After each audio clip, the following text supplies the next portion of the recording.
बिस्मिल्लाहिर्रहमानिर्रहीम अस्सलामु अलैकुम। I hope so you are doing great. आज के इस लेक्चर में हम सिमेंटिक्स एंड प्रैग्मेटिक्स के डिफरेंस को समझने की कोशिश करेंगे। Semantics and pragmatics are the branches of linguistics that are concerned with the meaning. Semantics and pragmatics में हम लैंग्वेज की मीनिंग को स्टडी करते हैं। आप सबको पता है कि मैसेज को कन्वे करने के लिए we are required three things and these are sounds, structure and meaning. Phones का मतलब साउंड्स को हम लिंग्विस्टिकली फोन्स कहते हैं एंड फोन्स की जो हम स्टडी करते हैं वो phonetics and phonology. These are branches of linguistics जो कि they are concerned with the phones की स्टडी, साउंड्स की study. Whereas to structure, if you study the structure of words तो आप उसकी स्टडी किसमें करोगे? मॉर्फोलॉजी में। वेयर एज जो सेंटेंस के स्ट्रक्चर की आप स्टडी करते हो वो आप करते हो सिंटैक्स में। अब सेंटेंसेस या वर्ड्स वो आपको मीनिंग कन्वे करते हैं एंड मीनिंग की जो हम स्टडी करते हैं वो सिमेंटिक्स एंड प्रैग्मेटिक्स में करते हैं। एंड आज का जो हमारा टॉपिक है the difference between semantics and pragmatics. Semantics is the study of meaning in language में हम मीनिंग की जो हम स्टडी करते हैं वो सिमेंटिक्स में करते हैं। नाउ द क्वेश्चन अराइजेस, कौन सी मीनिंग? क्योंकि डिफरेंट टाइप्स ऑफ मीनिंग होती है। अब मीनिंग कौन सी? Literal meaning. सिमेंटिक्स में हम लिटरल मीनिंग की स्टडी करते हैं, literal meaning of any word, phrase, clause और सेंटेंस। अब लिटरल मीनिंग का मतलब क्या है? लुक भी माना, या जिसको आप डिक्शनरी मीनिंग भी कहते हो। For example, the sky is blue. अब इसकी लिटरल मीनिंग क्या होगी? अब डिक्शनरी मीनिंग स्काई की, स्काई क्या है?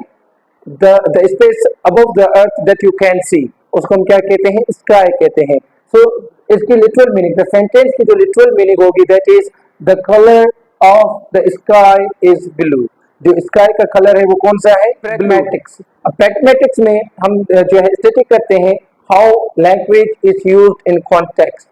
कॉन्टेक्स्ट में लैंग्वेज कैसे यूज होती है। सो हम प्रैग्मेटिक्स में कौन सी मीनिंग की स्टडी करेंगे? हम कॉन्टेक्सचुअल मीनिंग की स्टडी करते हैं। Contextual meaning. अब contextual meaning is different from literal meaning of any word या phrase या clause या sentence.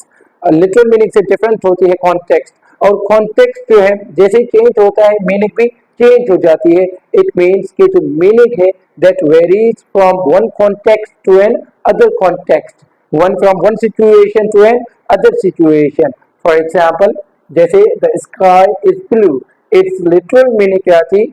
The color of the sky is blue. अगर हम इसकी लिटरल मीनिंग को स्टडी करते हैं तो वो हम सिमेंटिक्स में करेंगे एंड प्रैग्मेटिक्स में इसके यूजेज हम देखेंगे किसी भी कॉन्टेक्स्ट में, और ये कॉन्टेक्स्ट किसी भी स्पेसिफिक कॉन्टेक्स्ट में ये कौन सा मतलब देता है सेंटेंस, हम उसकी स्टडी करेंगे प्रैग्मेटिक्स में। ओके, नाउ सपोज कि द स्काई इज ब्लू, ये एक कॉन्टेक्स्ट में, एक सिचुएशन में यूज हुआ है and I tell you that situation कि सपोज करें आप मुझे कहते हैं कि लेट्स गो आउट, बाहर जाते हैं, तो मैं कहता हूँ नो यार it was about to rain, या it's been raining here, it's been raining. और आप जो है विंडो खोल के देखते हैं या डोर ओपन करके बाहर झांक के देखते हैं एंड यू सी कि देयर आर नो क्लाउड्स, और आप आके मुझे कहते हैं कि the sky is blue. So in that specific context इसकी जो मीनिंग होगी that is the weather is awesome, या देयर इज नो क्लाउड, या जो है आप कह सकते हैं कि जो डे है that is nice day, today it's a nice day, तो आप कह सकते हैं the sky is blue. So likewise इसकी मीनिंग डिफरेंट होगी in different context. I have written two sentences to make you understand the difference between semantics and pragmatics. अगर मैं आपसे पूछता हूं कि क्या ये दोनों सेंटेंसेस रिलेटेड हैं, अगर आपने ये सेंटेंसेस लिंग्विस्टिक्स में नहीं पढ़े होंगे तो आप कहेंगे कि these are not related to each other. Okay, the first one is look at the clock and another is there was traffic jam. अगर हम इनकी सिमेंटिक्स को देखें, मीन्स अगर हम इनकी लिटरल मीनिंग को देखें, so look at the clock का मतलब क्या है कि घड़ी को देखो। Okay, and there was traffic jam इसका मतलब क्या है कि ट्रैफिक जैम थी। ओके, so that is ये क्या है? that is the literal meaning, वो लिटरल मीनिंग है। अगर हम इसकी कॉन्टेक्सचुअल मीनिंग को स्टडी करें तो हमें पहले कॉन्टेक्स्ट को समझना पड़ेगा।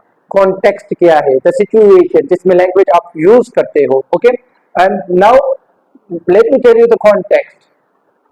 The context is classroom. A classroom. I say that these both sentences have been uttered in the classroom, and the first one has been uttered by a teacher, and another one is the response by a student. Yeah, reply by a student. For example, I am teaching in my class, and a student comes. जो एक student आता है and he seeks my permission to enter the class. He says, may I come in, sir? And I say, look at the clock. घड़ी देखो. And he says, sorry sir, there was traffic jam. Now you take a minute to think कि इनका contextual मतलब क्या होगा. Okay, let me tell you कि इनका contextual मतलब क्या होगा. Look at the clock. In this classroom context, when it's been uttered by a teacher, तो इसका मतलब क्या होता है? Why are you late? Why are you late? Look at the clock means what is the reason behind your being late. Though I haven't used the word like late and the reason, but जो student है वो मुझे अपना reason बताता है कि वो late क्यों हुआ. So he says, so sorry sir, there was traffic jam. Now you see, this is how language works. हम कहते हैं ना, look at the clock, ये time देखो, ये time देखो. अच्छा, look at the clock in this particular situation, इसका मतलब क्या था कि why are you late? And suppose करें, we are friends, हमें कहीं जाना है और आप अभी तक सो रहे हो, तो मैं आपसे कहता हूँ, look at the clock, look at the clock, it's 10:30. Okay, तो आप जो है एकदम 10:30, तो एकदम आप उठते हो, तो मैं कहता हूँ look at the एटलीस्ट आप जो है टाइम तो देख लिया करो, टाइम तो देख लिया करो मीन्स हरी अप. या इसका मतलब ये भी हो सकता है कि we are getting late. It means कि in different context look at the clock. Clock का मतलब क्या होगा? इट्स कॉन्टेक्चुअल मीनिंग वो वेरी करेगी. Okay, now let's see some more examples. The sentences are I am tired. I am tired. अगर for example आपसे मैं कहता हूं कि यार मुझे ये काम करवा लो, मेरी हेल्प कर दो ये काम करने में, एंड यू से आई एम टायर्ड. अब इसका मतलब क्या है? इसकी जो लिटरल मीनिंग होगी वो ये होगी कि मैं यार बिल्कुल थका हुआ हूँ. और इसकी जो प्रैग्मेटिकल, अगर इसको हम प्रैग्मेटिकली देखें तो इसकी मीनिंग ये है कि आप मुझे रिफ्यूज कर रहे हो, या आप मुझे ये कह रहे हो कि यू नीड सम रेस्ट, आपको रेस्ट की जरूरत है, and that's why you are using I am tired. या सिंपली आप जो है वो मुझे डायरेक्ट रिफ्यूजल, डायरेक्ट आप रिफ्यूज नहीं कर सकते, तो इनडायरेक्टली यार बस मैं थका हुआ हूँ, मैं थका हुआ हूँ, तो आप इट मीन्स के I can't help you. Okay, likewise for example मैं कहता हूँ, जैसे मैं रूम में एंटर होता हूँ तो मैं कहता हूँ it's cold in here. It's cold in here means यहाँ पे बहुत ठंड है. अब इसका मतलब क्या है कि turn up the heat, heater जो है वो चालू कर दो, क्योंकि मुझे बहुत क्या जो है कोल्डनेस जो है वो फील हो रही है. अब इसकी लिटरल मीनिंग क्या है कि यहाँ पे बहुत ठंड है, और इसकी जो प्रैग्मेटिक मीनिंग होगी वो क्या होगी कि आप जो है हीटर जो है वो चालू कर दें. या हम कहते हैं ना यार कितनी सफोकेशन हो गई है.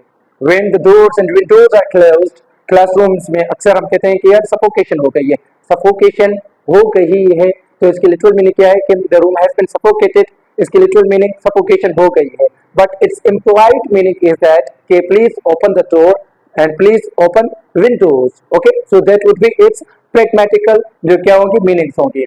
And when I say to you कि you are going to be late, you are going to be late, तुम्हें देर हो जाएगी.